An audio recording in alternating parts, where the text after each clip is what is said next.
My favorite. It's Judd's Hockey Show.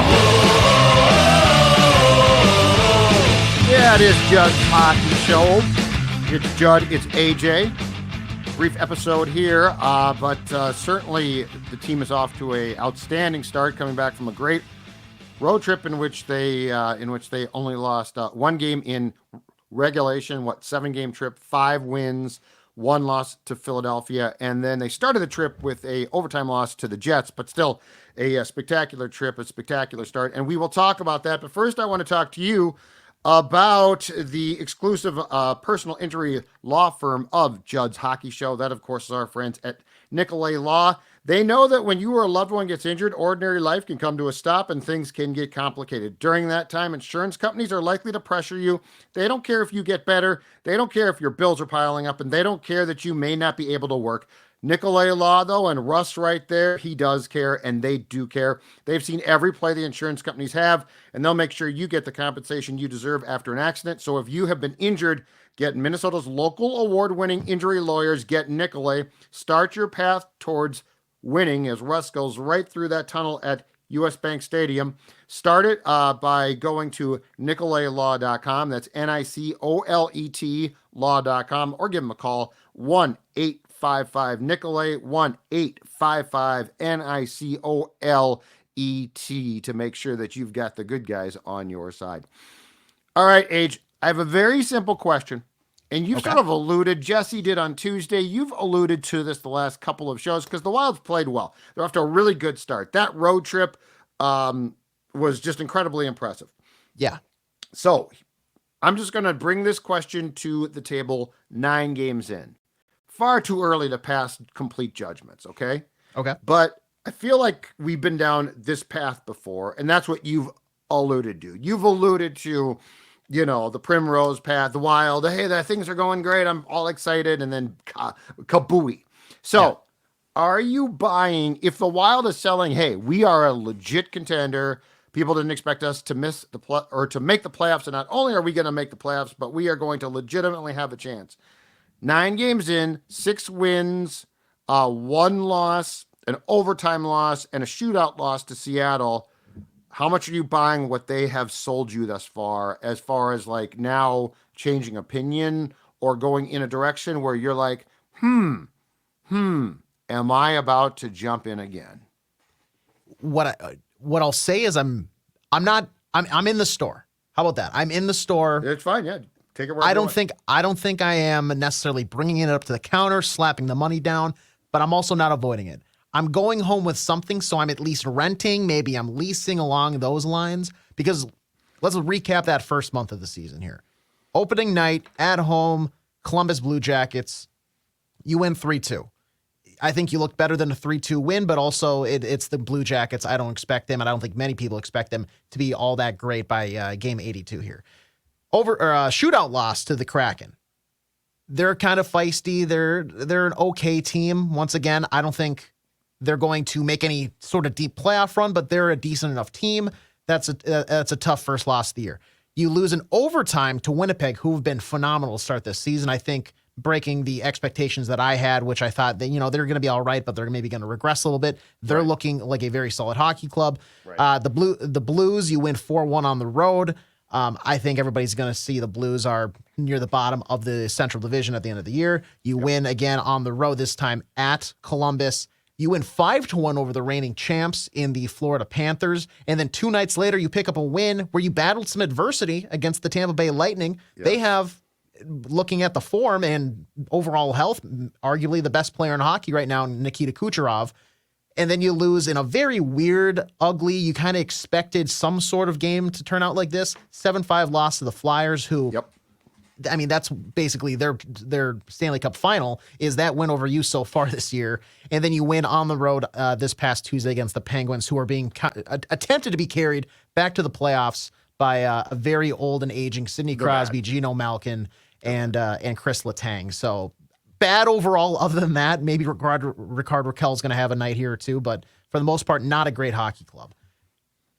There's a couple very good statement wins in there, but I don't think it's enough to have me, like I said, slap the money down. What I do see, though, coming up here on the schedule is going to absolutely tell me whether or not I should or should not buy in. Tomorrow night, Friday at home, you have the Lightning again. They're going to be wanting some revenge this time back at home. You'd expect that Vasilevsky probably plays better than he did the other night down in Tampa Bay. Yep. Then 2 nights later on Sunday, you host the Toronto Maple Leafs, who, I mean, a team that I think people understand have been like on that cusp. They have the talent. They have pretty much everything you'd want in a hockey club, besides at times solid goaltending and just like being able to be clutch at any given moment. But they're looking to continue a start to the season. And then you have the Kings at home. These next 3 games, I think for me, are going to probably determine whether or not I'm actually buying in. And I can't even promise that by the 5th, by the 6th, when those 3 games are up, Judd, that they're going to sway me either way, because maybe they look good one night, terrible the next. But those are the 3 very telling games before I think what are going to be 3 not as very telling games against a back-to-back out west against San Jose and Anaheim, and then you're on the road in Chicago. You should probably pick up 6 points across all 3 of those games.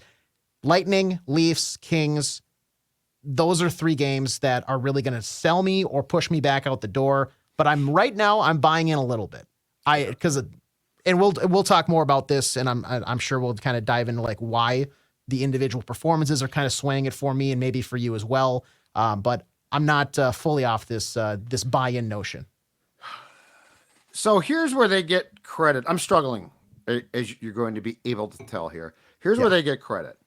They got off to a terrible start last year. Dean Evason got fired. John Hines comes in. They actually improved for quite a while. Then they sort of go backwards a little bit. But they missed the playoffs because they got off to a terrible start. Mm-hmm. They talked about this at the start of training camp. They held a tougher training camp, and they said, we have to get off to a good start because you will not make the playoffs in October, but you could certainly miss them, which the Wild proved into November last year. So they've got off to a really good start. They went on a 7-game trip, and I almost don't care who you're playing. Like, a 7-game trip was ridiculous. I don't know why the league did that. But, I mean, our expectations were tempered because of that. And then, sure enough, they play great. And they lose 1 game in regulation. Yes, it's to Philadelphia, but what you just said is right. They went to Florida and swept Florida, which is really impressive. Yeah. So, like, that sort of counterbalances that. That really impresses me. But here's what I've been thinking. Like, because, I mean, we have all given our heart here before and then been let down. Like, like we thought that our crush was going to come through for us, and then we've been let down. So here's what I'm thinking. I'm thinking, what am I seeing here that's sustainable? And what am I seeing here that could regress? Now, one thing I really like is I like the work ethic and the mentality here. Because for the last 2 years ago, they came out and had no, I mean, it wasn't even that they didn't work hard. They just had no confidence. They were soft. They go get Ryan Reeves, it changes. Last year, same exact thing. They don't have a trade to make, and that team never really felt like they had their heart invested at all in playing hockey, which in hockey is an important thing. So this team, I really like the start, because the start is they are playing hard. What's sustainable? What's not? Okay, let's start with the one thing that I have the most questions about 9 games in. Goaltending. Philip Gustafsson, the loss on Saturday, everyone played pretty poorly, but Gustafsson did not play well. And, was that one bad game, or was that a precursor of, because, I mean, we've seen him go up and down before, right? Yeah. So goaltending concerns me. Volstad's back in Iowa. I have not checked to see if he has improved there statistically. His first few games were a nightmare, but he also was sent down, didn't expect to be there. There could have been a lot of factors. Fleury on the Tuesday game against Pittsburgh was spectacular. It was a great scene, but he's going to turn 40 on November 28th, and I think there's some real questions about how much he can actually do. Defensively, Spurgeon's back, but I have questions about his staying power. Like, it's very clear they're trying to manage the surgeries he's coming off of, which leaves us sort of in the dark about when he's going to be available and when he's just going to be gone, right? Yeah. With Spurgeon back, I like their top four. I mean, John Merrill's playing a lot, which concerns me. And then let's go to the lines. I love the first line. Kaprizov is off to a, make no mistake about this, Hart Trophy start. Zuccarello is scoring goals. And here's the thing. I want Kaprizov to shoot as well, but Kaprizov is better at everything he does than what Zuccarello does. So I would rather have Kaprizov facilitate goals for Zuccarello than Zuccarello try to be Gretzky for Kirill. Not because he can't connect with him. He can. He's very good at it. Kirill's just better at everything. So when Kirill does the basically what is a shot pass that Zuccarello tips in against Pittsburgh, it's going to work because Kirill's that good. The second line, Johansson. Now on Tuesday night, I was not impressed, but but I like the guts of that line, and I think Boldy's off to a great start.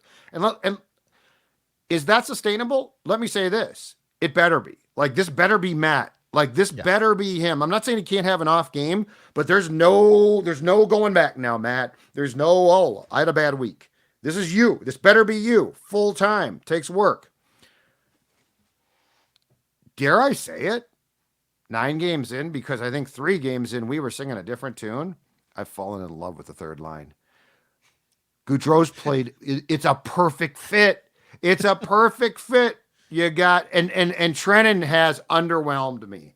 But Foligno and Goudreau, yes, this is what works. And when Hartman comes back, he better be on the fourth line. So what's sustainable? What scares me? I think the top 2 lines, sustainable. I think that third line, if nothing else, their workman has to be. Like they cannot take a night off. They cannot have no more of this no hits. I didn't get any hits tonight. Well, you better go back and get some hits. The last pairing of the defense concerns me, and goaltending, I think, remains an actual question mark. So am I buying in yet? I'm impressed by what I've seen from a mentality standpoint, and it better keep up. But yeah, I'm not fully in yet. We're 9 games in. I have enough concerns, and there is usually regression in certain places, that I am nowhere close to giving my heart yet. That's how I land. I'm with you there. And here's what I'll say too, is I feel like a lot of this is also somewhat dependent on health. Overall health. Oh God, yeah. Because people are going to get hurt. People are going to get hurt in hockey. That's just what it is. You can't really expect whether or not it's going to happen. It's when it's going to happen. And right now, through 9 games, your top line has played in all 9 games. Yeah. And you're seeing that being reflected on the score sheet. Kirill, I think he is now a point after last night behind the top 2. I want to say Mikhail Makar and maybe it might be Kucherov at 19 points for the league, but those guys both have played 2 games more than him. So you're exactly right. It's been a Hart Trophy start for Kirill Kaprizov. Yep. Matt Zuccarello's got 9 points on the year, and Marco Rossi's got 8. If you're on that line, you're playing every single night. You're going to get points. The points are coming in. Right now, I think after the 2, maybe 3 underwhelming games we saw from Rossi to start the year where he didn't really look as comfortable, he's really come into his own. That top line has been looking really good. The second line, pretty much carried by Matt Boldy, has missed Joel Eriksson for 2 games through the first 9 here. Matt Boldy's played in every single game. They missed Marcus Johansson for 1, and I believe it was Liam Ogren who slotted into that second line for the 1 game he was absent. Correct. But for the most part, like you said, it seems to be clicking. I'm liking what I'm seeing there. I'm not expecting them to produce, frankly, because I'm still not as sold on Johansson's overall ability every single night like I'm expecting the top line maybe to. But they're working. Yes, they're working. They're generating chances. And some nights you're just that we knew. This is what you have to give on almost a nightly basis, if not a nightly basis.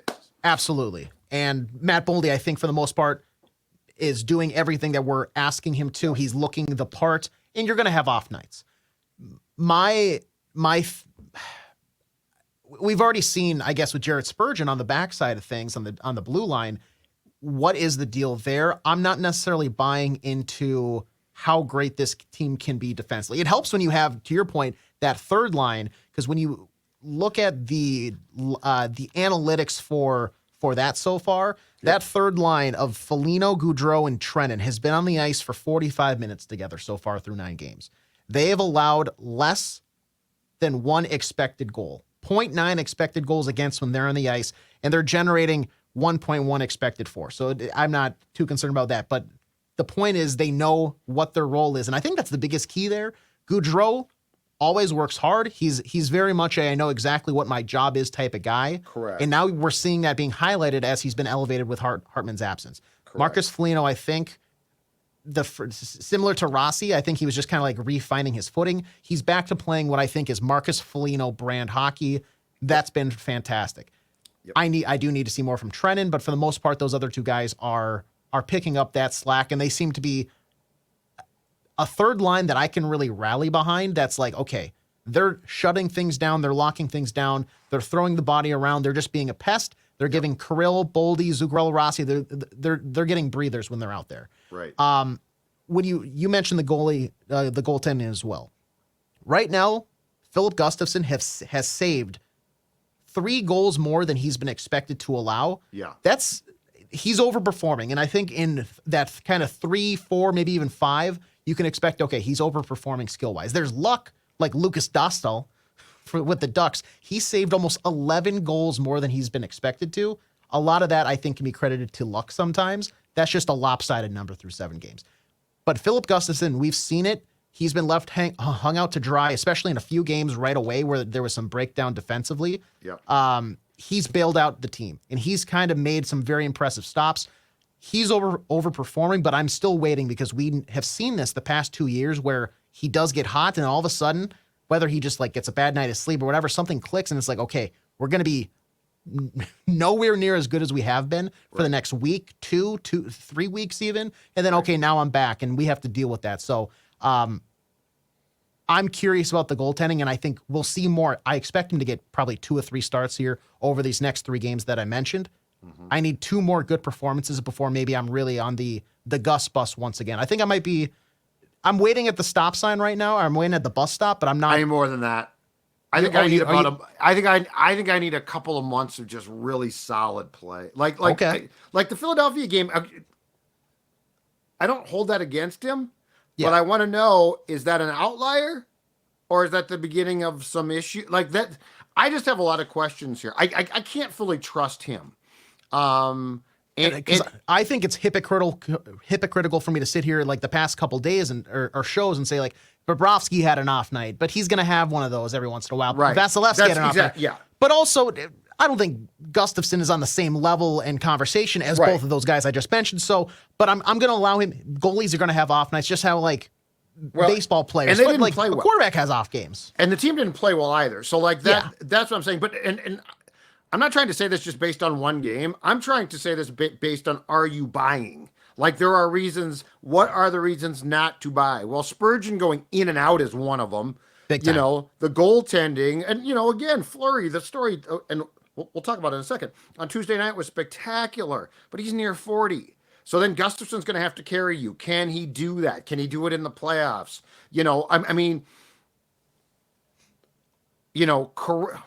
Is Kirill's start statistically sustainable? I don't know, but is this Kirill sustainable? Absolutely. And if you recall, like this is the whole thing with, Kirill cannot get off to a slow start. Well, guess what? He hasn't.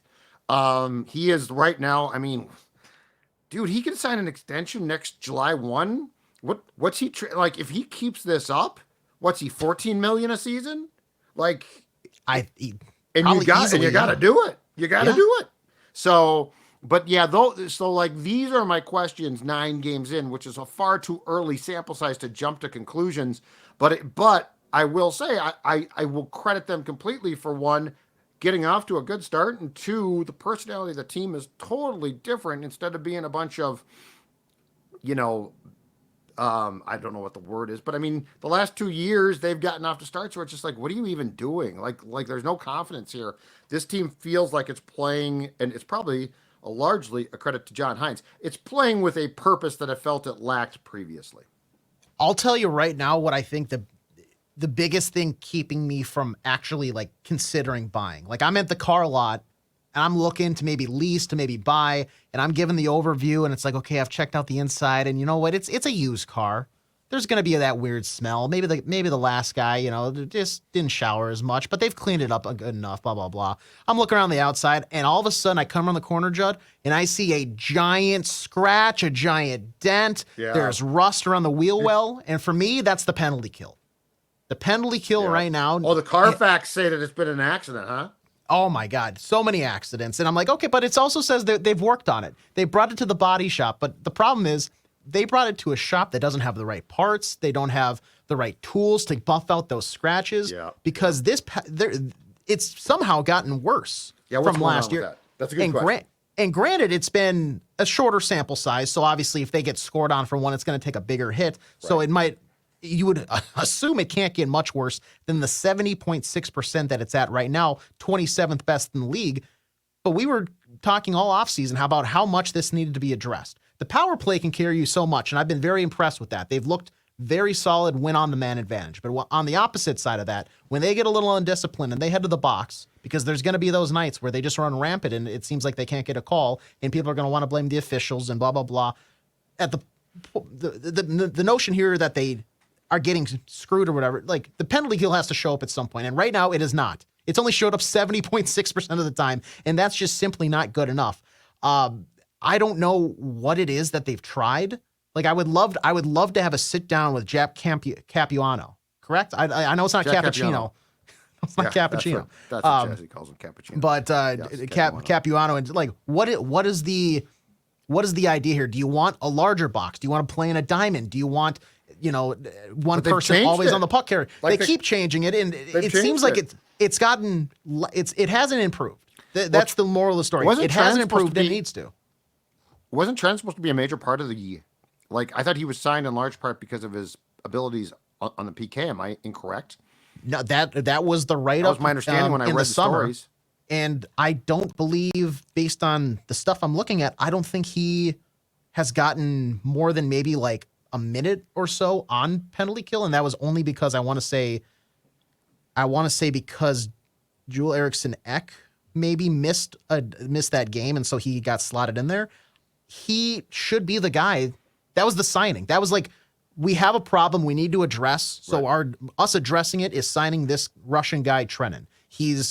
I'm not going to say a specialist, because if he was, he probably would be on one of the units right now, but he's not. So what is the issue here? So who are the main PKers?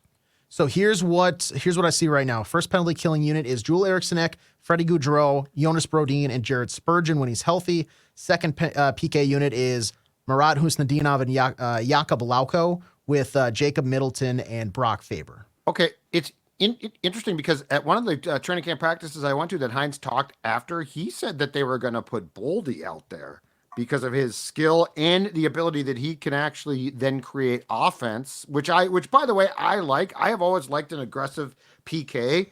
I hate when they sit back.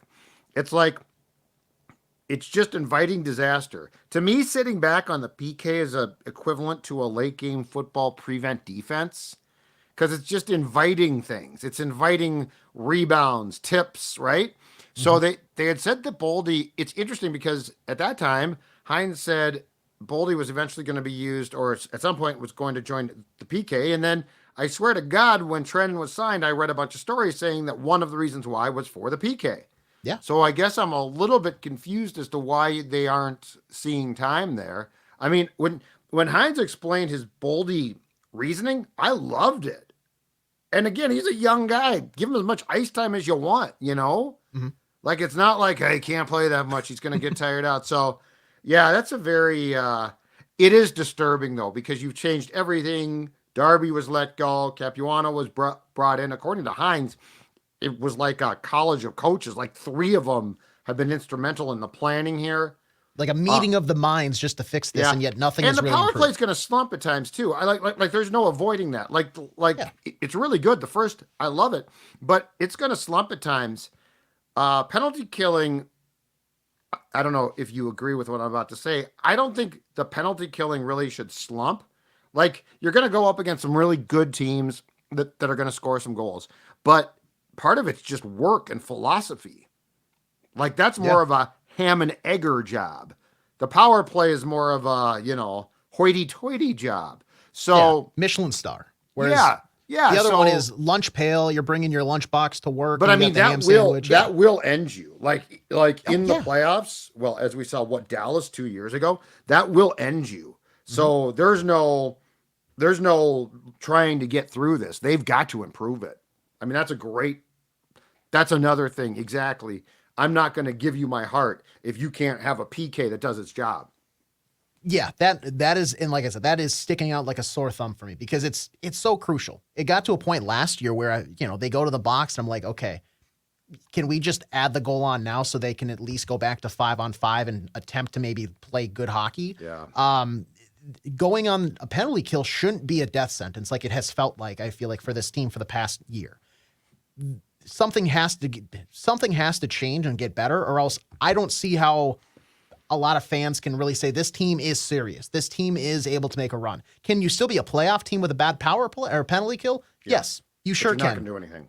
But you're not exactly. But once you get in, every other team in the playoffs has a good power play, and if you already have a bad penalty kill, they're just going to keep exploiting that game after game after game, every series. And if you have a bad one, it's probably going to be just one series. And you've changed your structure now, so now the next question is changing the personnel. Okay, let's wrap with this. How great was the Fleury thing on Tuesday night in Pittsburgh? Just absolutely magical with the fans, And look, I mean, he played 13 years there. He won 3 cups. I believe, if I'm not mistaken, that he is the last goaltender to be drafted first overall in a draft. And if that is the case, he will almost certainly be the last because it ain't happening now. But I just thought that entire scene in Pittsburgh was so special. The fact that Fleury's teammates from the Wild stayed out on the ice with him while he was announced as the number 1 star, that Letang and Crosby just stood there, and then Fleury went and said hi to them, and they're like, enjoy the moment. I thought that was absolutely magical. And again, it's why I struggle with, I know that we can say, well, Billy Guerin shouldn't have brought him back. And there's probably a case to be made that he shouldn't have. But as a hockey fan and as a guy that loves the history of the game, it sure is a treat to watch this. And the other thing I like is he doesn't want lots of fanfare. So it's not like a nightly rocking chair thing, right? Like, I'm going to milk this. He literally doesn't want it. Pittsburgh, he couldn't avoid it. And that led to what I thought was just a tremendous scene on Tuesday. Yeah, he's been one of 3 goalies drafted first overall. You had DiPietro, I want to say in 2000, actually, no, that would have been like 1999 or so. Yeah, and then he got the huge contract. And then you're going to have to help me with this one. Michel Plas? Does that ring a bell for you? No, what year? Well, he was born in 48, so that would have been 50s or 60s, 66 or so? Even I'm not that old. Yeah.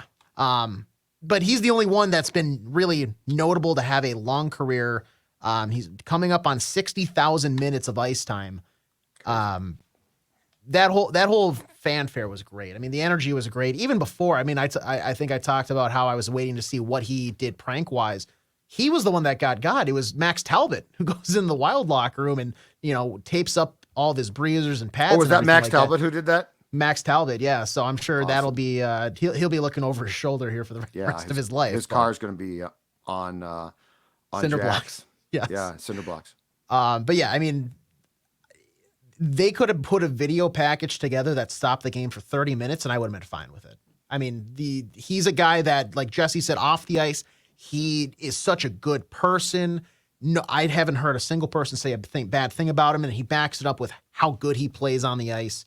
I know he doesn't maybe come off and like say, I want the fanfare and everything like that, but he deserves it. Every single road stop the rest of the way, there should be some sort of thanks Fleury. And, whether that's a team doing just a quick, hey, congrats, or fans saluting after the game, but he deserves every sort of fanfare-esque send-off deal that there is. Because there's just not going to be another goaltender like him.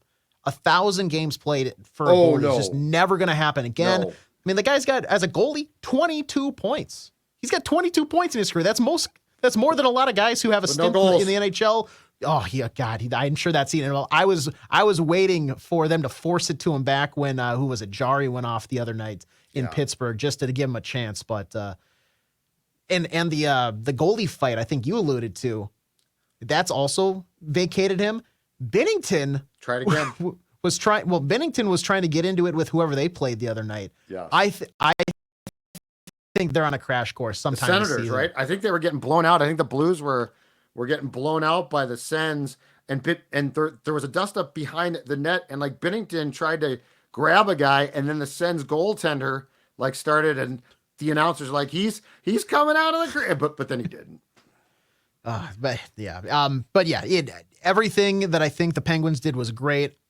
I'm sure they're just salivating.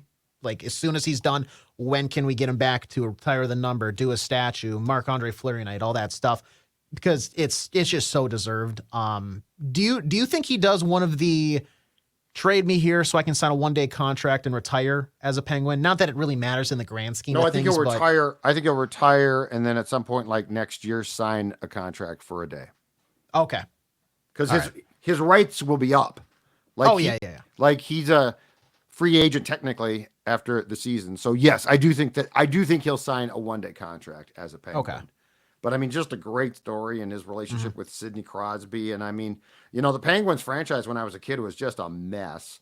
And then it really, really changed when Lemieux got drafted in the 80s. And then they went through another, and then they won cups, including here against North Stars. Then they went through another dark period, but they got Fleury and they got Crosby and Malkin. And I should say that they did get Yager during the Lemieux years. But I mean, they've had a lot of star power, a lot of great players. I'm hard pressed to believe that many of them are as beloved as Fleury, just because he's so genuine. Like there's just no BS there, and he's so like he's a prankster, he's a needler, but he's also just beloved. So I thought that was cool. And again, I struggle because you could say, well, they shouldn't have brought him back here, that it should be Volstedt and Gustafsson. But then it's like, yeah, but if he's not back here, I don't get to see this. And this is pretty special. So anyway, great stuff, Age. I think we're going to try and do another episode on Saturday morning that will drop because the Wild opens a 3-game homestand starting on Friday against the Lightning, and then Sunday at 5:00 against the Leafs, and then Tuesday against the Kings. So Judd's Hockey Show will be back soon, and then of course on Tuesday of next week we will record with Jesse Pierce as well. He's AJ, I'm Judd. We'll talk to you later.